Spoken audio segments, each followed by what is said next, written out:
What's going on, USPHL fans, and welcome to USPHL Premier National Championships 101.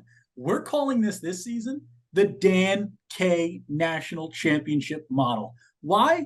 Because Lucas and I played a big part in working together with the Nationals Committee to put together what we think is the most competitive, fun, and energetic Nationals brand that the USPHL has ever put out in front of hockey fans, players, and parents nationwide. Before I break into the Nationals talk, the Nationals chat, and just how this whole system came together, I got to introduce in my right hand man, my consigliere, mon frere from another mayor, and the mathematics to my, I guess, pure gestures or guessing. Lucas, what's going on? Well, you might be able to hear some reverse beeping in the microphone because at the ripe time of 4:45 p.m. is when the work has commenced on my block, or it could be the sound of USPHL Nation all arriving at once to ask us, guys, what the heck is going on for nationals? Could you break it down for me? And in all honesty, with the whirlwind of offseason talks, even you and I kind of needed a refresher. We had to go back, we had to look at the spreadsheets, we had to kind of look at the write-ups here. But reading through it again, Dan, I think it's going to be a great Nationals tournament for the Premier. But yes, I think a little explanation might be warranted. A little explanation is what you're going to get. Number one, why is my face stuck in place? Dan K got some dental work done. Pure hockey guy fashion. Get the dental work done and battle through it for the folks at home. Guess what? We're going to address more elephants in the room than Dan K's face still being half numb because the needle's in it. We're going to talk about the USPHL Premier National Championships. We start off with 18 teams. Dan, why 18 teams? Well, look, we all agree a perfect tournament world 8, 16, 32, 64, hut, hike, right? We're talking about even numbers. It allows for a much simpler path to a national champion. But with the growth of the USPHL as the most successful and largest national amateur hockey league in the United States, that growth has led us to a place where we had to decide between giving less opportunity to our athletes or more and opening up the doors to another Mountain Division team. And we always choose more at the Dan K Show. We want to give parents, families, players more opportunity to raise that cup at the end of the year. And the number one goal, deciding it on the ice, Lucas. So 18 teams. Let's take a look at how this works out. In each of the 8 original divisions, including now the Mountain, 2 teams will make it to nationals, a 1 seed and a 2 seed. That 1 seed will be the team with the number 1 regular season record in that division that qualifies. The number 2 will be the next highest record in that division that qualifies. The final 2 teams making up our 18, our Pacific members out west who retain their 1 participant that they had in the past 2 nationals, as well as our newcomers to the USPHL Premier, the Pacific Northwest. These 2 will basically look like 1 division come nationals time, with the number 1 Pacific team serving as a 1 seed in the tournament, and the newcomers, the Pacific Northwest, serving as a 2. Lucas, does that make sense so far? Makes sense so far. I mean, you've got the Mountain team, which will be the Mountain Division, which will be the NCDC West Division next season. So they won't necessarily be a factor in the Premier Playoffs. So they get 2 teams here. As far as the Pacific and the Pacific Northwest go, the Pacific Northwest newcomers to the USPHL and the Pacific Division, Dan, they have voted previously on only having 1 representative at the national tournament. So, and both divisions were heavily involved in these nationals discussions throughout the summer. So if you're thinking, why does the Pacific Northwest only get 1 team instead of 2? This was a process they were heavily involved in, something that was voted on by them, and due to a myriad of reasons, this is the situation that works out for these divisions. So that's how we arrive at 18 teams here. And yeah, it's not a round number, it's not an easy number, but we put our brains together with the rest of the playoff committee and we figured out a way to make it work. And you want to know one thing that we wanted to avoid: human error. Our goal here at the Dan K Show and with the USPHL is to decide everything on the ice, not off of it, not in a room full of people making decisions behind the scenes. We wanted it to be decided by wins and losses on ice. Okay, so that is where we got into a world of 18 teams, each division playing their season out in their postseason to decide who their representatives were. Because, Lucas, another option was having one divisional champion from each division, and then Dan K and Lucas putting together a committee to vote on the final six. That was one we were avoiding by all means necessary. Yeah, that was one that we weren't thrilled with. I mean, flattered, obviously flattered by the opportunity, but certainly was something we want to avoid, right? We want to decide things on the ice. As fun as a selection committee style playoff is, we all love watching it, right? We all love watching the selections as they get read off on the air. This is something where for the junior hockey landscape, we want to make sure that we get as many participants in as possible. We'd rather have too many teams than not enough, I think is always rule number one. And number two, when we're picking that group, we don't want to pick them. They should be able to pick themselves, right? Each region has the ability to set up their playoffs however they like. And that's one of the benefits of being a part of USPHL Nation. So when you decide who your representatives are, that should be based off of however you decide your regional tournament looks like. But that is always based off of what happens on the ice. You can have upsets, you can have division leaders coming out. It can be whoever ends up winning. But the biggest thing is that nationals is a collection of people who have won their regional tournaments. Now let's look at it. Let's answer the question here. Dan and Lucas, to get to an even number of teams, why not just split up the USPHL Premier into regions and play by region? Well, good question. Really good question. Number one, the almighty dollar. Let's look maybe at the Pacific Northwest to the Seattle Totems to use as an example. Or so we don't call them out. Let me call them the Seattle Dan K team of guys run by Dan K. Let's call it that, okay? In Smooth. Seattle. Smooth. And we look at this situation, okay, let's create four regions. One that is our West region, encompassing the Pacific Northwest, and Mountain. One that is our North region, let's call it, the Midwest divisions, as well as the Great Lakes. How about our Northeast with New England and Mid-Atlantic, as well as Florida and Southeast in our fourth division? Make four regions, come down to 8 teams, let's all go to nationals. Our biggest problem there, you would have teams like Potomac that within 3 weeks might need to travel to Richmond, then to Hampton Roads, then all the way down to Florida for a regional, and then back up to Utica all in a 3-week span. For Seattle, they could have to travel as far as Vegas or San Diego or Lake Tahoe or regions in Idaho or Utah. And having to do all of that prior to then booking flights, if they qualify, on short notice to fly across the country to Utica, New York, the host city for the USPHL National Championships in 2023. That is not only not great for our families who at the tier 3 level pay for junior hockey, but it also creates just logistical nightmares for trying to get hockey teams and hockey equipment at any level of the game, even professionally, to and from and across the country to get everybody into the same building. Ultimately, it also could potentially give an immense upper hand to our teams in the Northeast region, making life tougher on teams in the Midwest, the West Coast, as well as the Southeast and Florida. That was something we wanted to stay away from. It's the financial undertaking as well as the competitive undertaking of trying to regionalize. Another big problem with that, how do you create these regions fairly? Where in the north of the region, which would be the most reasonable to travel, you may have 10 to 15 more teams than the Southeast and the Western regions. There's no fair way to judge how to create those two teams out of a regionalized system in today's USPHL framework. That eliminated the regionalization and brought us, Lucas, to where we had to start looking at how do we schedule this thing?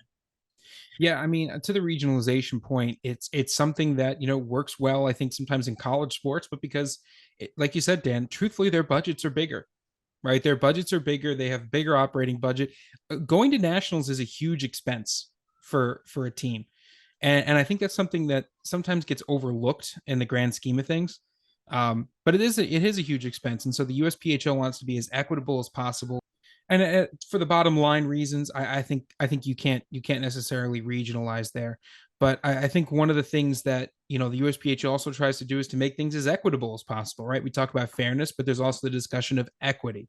How do we make the Nationals experience as equal as possible for teams that, when one team shows up, they're completely gassed from having to drive 9,000 miles in a bus to go play all their teams, where other teams just kind of hop, skipped, and jumped across the Massachusetts, New Hampshire border, right? So you can't regionalize for that reason. And I think for that reason, there has to be this way of trying to figure out a better way to get these teams to nationals. Then we look at the schedule and why 18 teams and how did we make it what we did. What you'll see later on in this video will be an explanation of your team's two potential games if they qualify for nationals, as well as how the tournament will continue from that point on. But what we had to decide was with 18 teams, do we make 6 groups of 3?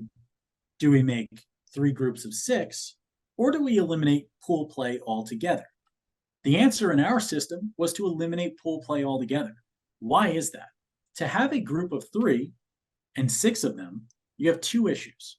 One, everybody coming to nationals on the nationals committee and throughout the USPHL agreed to make the trip to Utica. They wanted 3 games, like they had in past years, for pool play to be guaranteed.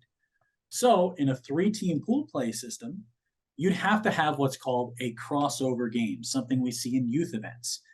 That crossover game could be against anybody.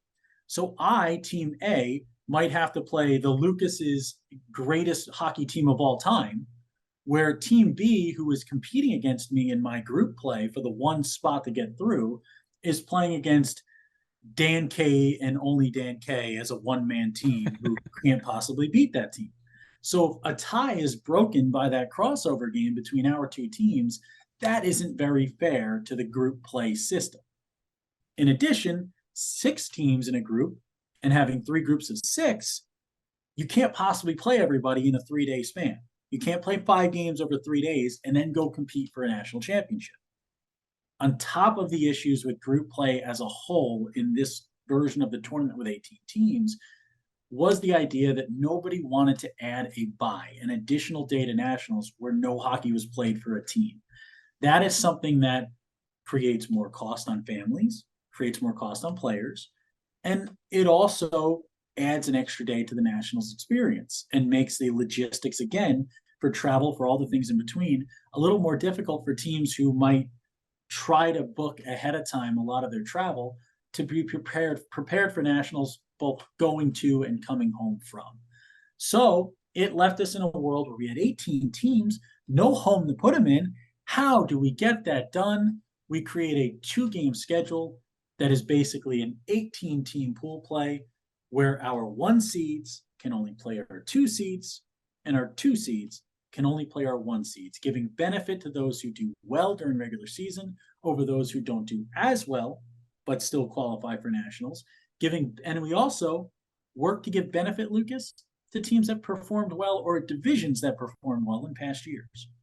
Yeah, that's right, and I think this is certainly like kind of the meat of the conversation here. Number one, you start with the math, right? Anything outside of 4, 8, 16, or 32 teams needs a bye week. Can't have a bye week for all the reasons you outlined.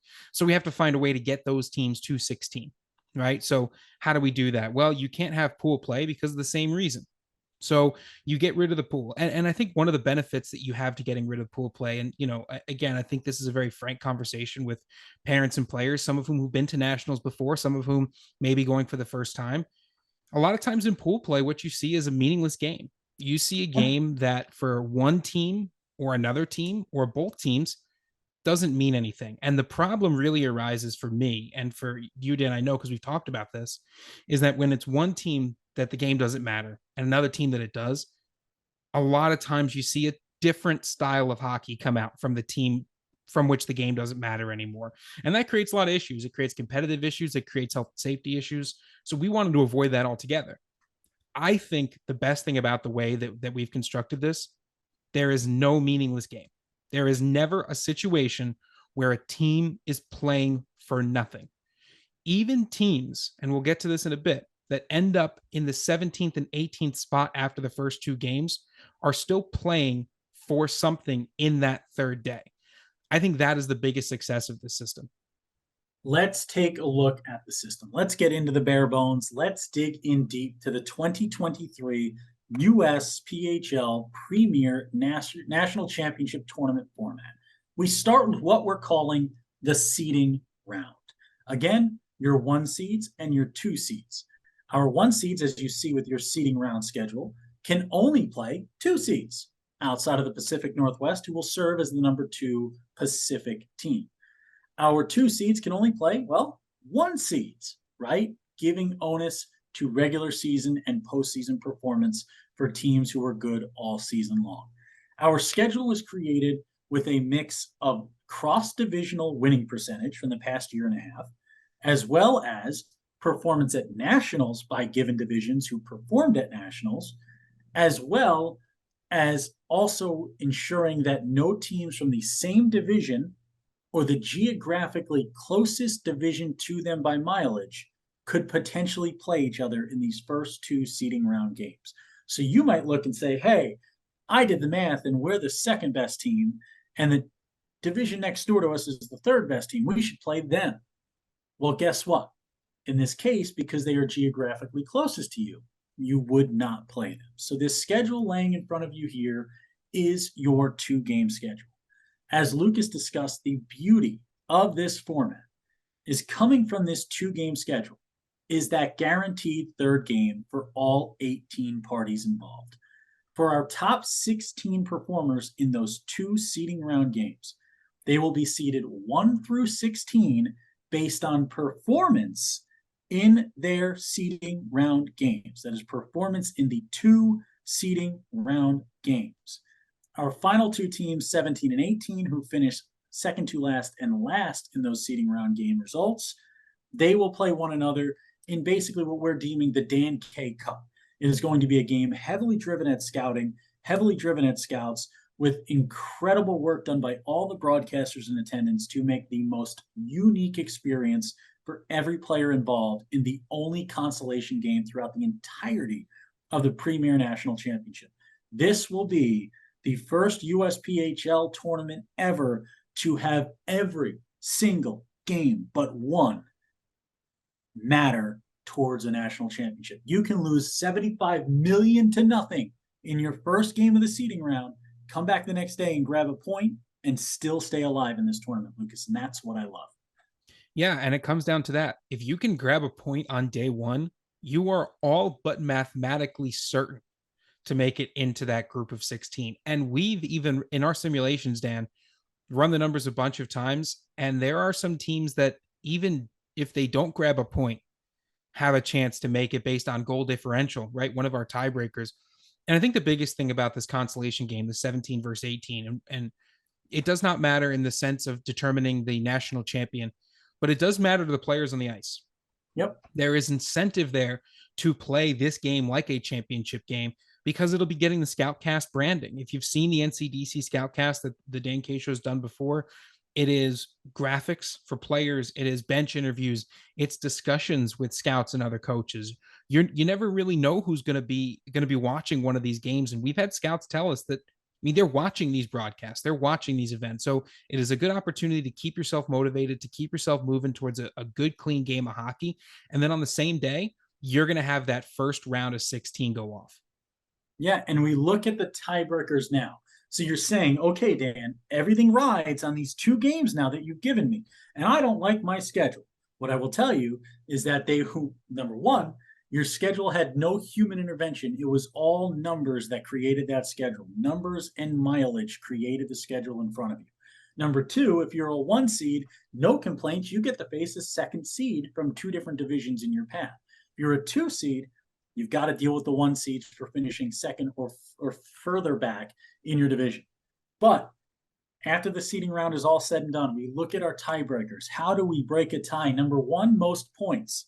3 for a win, 2 for an overtime or shootout win, 1 for an overtime or shootout loss, 0 for a loss. Most points gets through. The most points you can get, 6. The least you can get, 0. That is how that works. If we're tied, 6 and 6. Most points achieved head-to-head, assuming all tied teams played each other. So, in most cases, you're not going to have this tie, right? You might get this in the 3-point range, You might get this in a 2 or 1 point range. You're not going to get this at the top of the ladder. So we move on.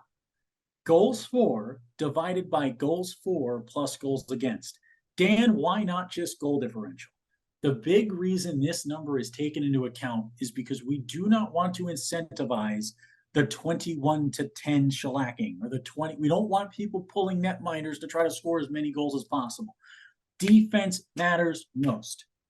Defense, netminding, that will help you win this tiebreaker. If you go 0-2 and you lose 2-1 and 3-2, you probably still have a good chance of getting that 16 or 15 seed spot, even without a point in the tournament, to keep yourself alive. You'll just have to play the number 1 or number 2 team left.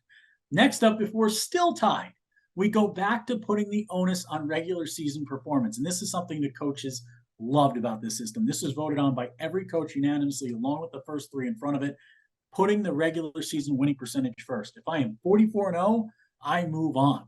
I'm guaranteed if I'm in a tie situation that I win any tiebreaker for seeding or for staying in the tournament. Then most regulation wins in the seeding round. That is next after regular season wins. So if you haven't had a win and somebody else has a regulation win, you're in trouble in that tiebreaker. Finally, we'll flip a coin. And if we get to this one, I will solemnly swear that I will flip every coin in the world and I will buy everybody chicken tenders at the event. Everyone gets a free plate of chicken tenders who is in the building at the time of a necessary coin toss to break any of these ties, because it is mathematically as close to impossible as it gets to this. Yeah, and I think also that's a lot of chicken tenders based on our attendance from last year's nationals. That might break the bank a little bit, but I think that the 2 biggest things are the first 2 things. So it's a different point system than you might be used to for hockey.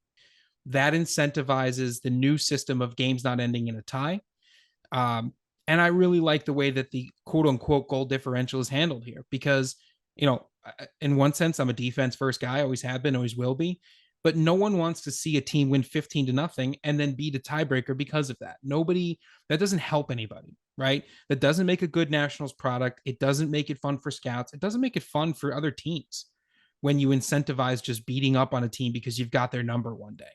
So I think having it this way makes things more equal across the board, makes things more interesting down the line. And I think it protects the integrity of the game on the ice. Speaking of the integrity of the game, Lucas, what are we preparing all of these players for in the USPHL Premier Elite NCDC in this cradle to college model? What are we preparing players for? We're preparing them to go to college. That's it. So why not put together the NCAA model for the postseason at this point? You get through the seeding round and we get to the round of 16 game schedule. Obviously, we kick off the day with that scout cast, the fun performance, the only game that will not have title hopes on the line throughout the entire tournament, but will be probably the most fun to play in. Last year, there were 6 games that were consolation games on the final day. This year, just 1. You seed things 1 through 16. That round will play through the round of 16. It is single elimination hockey. Someone has to win it before it's all said and done. We move on to the quarterfinals the next day. Lucas, here's the fun part. To put an onus on hard play through seeding rounds, we reseed each round. So if the 16 upsets the 1 on day 1, they become the 8, keeping that gamesmanship that can come with a tournament like this. Somebody saying, hey, I want to play so-and-so in the first round, so I might throw my second game of the tournament since I've already got my points so that I can play those guys. Well, guess what? Now you get punished on the back end for it, so you better play hard each and every day, reseeding into the quarterfinal 1 through 8. Yeah, this is super important, right? This is a small detail that might get overlooked here because you don't see it a lot in certain tournaments, right? But I think the big thing for reseeding, it holds up that integrity a little bit. It forces teams to play hard every single game, and it eliminates people who might try to, as you say, Dan, get a certain pairing, get a certain quote unquote line in, right? Get a certain line in on the tournament bracket. So I think the big thing for reseeding, yes, it is a little bit different, but I think ultimately it's helpful for what we're trying to provide, which is a constantly competitive environment. And remember, once you get to the round of 16, as much as the seeding round does include the mileage between teams, once you get to the round of 16 and going on with all that reseeding, There is no consideration for playing same division or close division opponents. You can play the team from your own division. You can play a team right in your backyard. After the seeding round, it's up to the math as to who your opponent is. That is it. You look, you reseed again for the semifinals, 1 through 4, before finally getting to the championship game. No reseeding needed at that point. You win 6 games, you're a champion. You could win 5 games and be a champion. You could win 4 and be a champion at this tournament if you win the right 4. It is going to take 4 consecutive wins guaranteed to lift the USPHL Premier National Championship Trophy. Lucas, it's a one-of-a-kind tournament. What it is it's future-proof for next year as the Mountain moves on to the NCDC and leaves the Premier ranks, where either you can turn it back into the 16 team, or if you want to add more teams, you have the space for the Pacific and the Pacific Northwest to potentially bring one in from each. You have the space to future-proof this event. To me, it was the clearest and best way with the cards we were dealt to put the royal flush on the table, right? There was no other way to get this done, to slice this pizza, to have it be clean. This was the way to get this done. And that's what happens. With success comes growth as a league.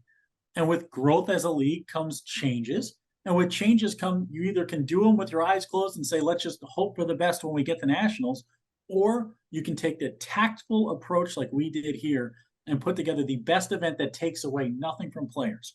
Last season, we talked to Atlantic parents, right, as they split to the Atlantic West and the Atlantic East, and each got one bid. There was frustration from both sides, right?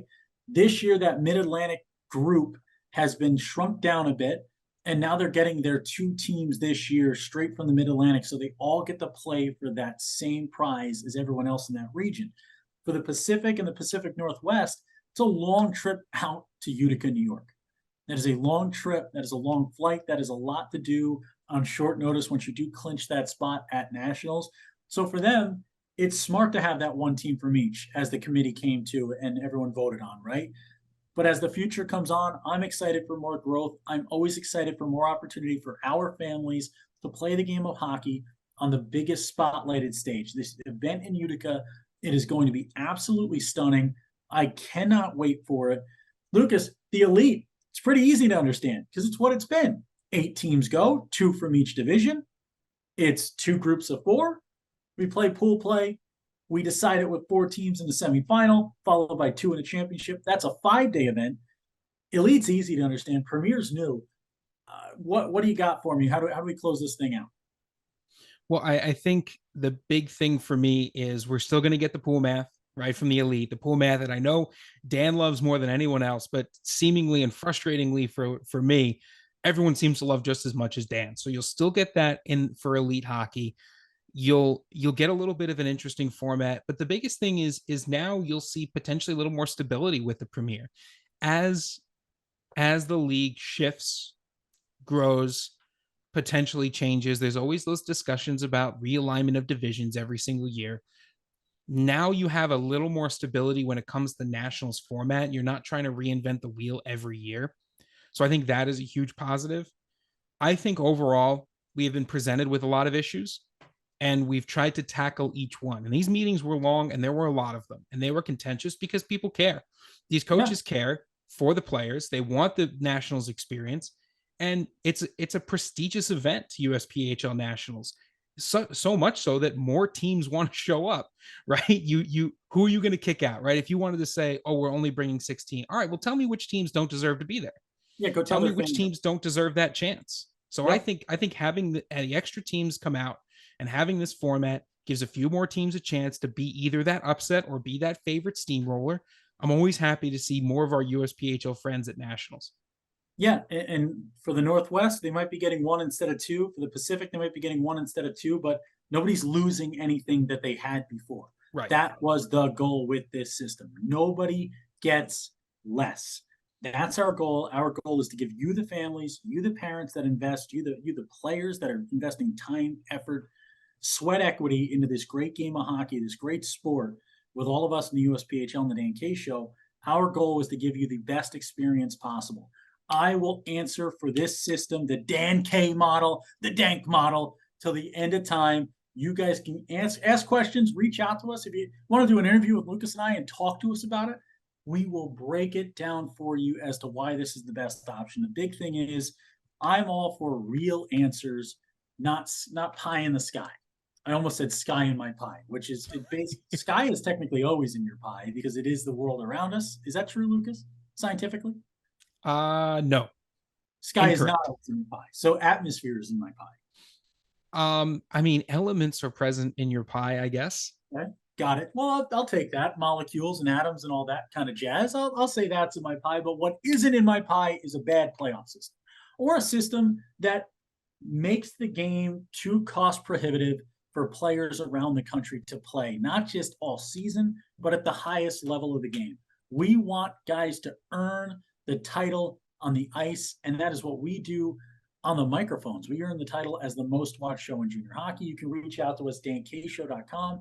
You can also reach out at @the_DanKShow, Twitter, Facebook, Instagram, and TikTok. The Holiday Follow Challenge starts now. You want to bring us to a rink near you to cover your favorite USPHL or hockey team, you can vote at @the_DanKShow and at USPHL. Vote once on each and every page. You have to follow the page, and then you can comment, direct message, tweet, whatever, to us at those two pages with hashtag Holiday Follow Challenge and the team you want. Hashtag Holiday Follow Challenge at Toledo Cherokee, at last year's winner, Isanti Outlaws, at Battle Creek Colonels, at Richmond Generals.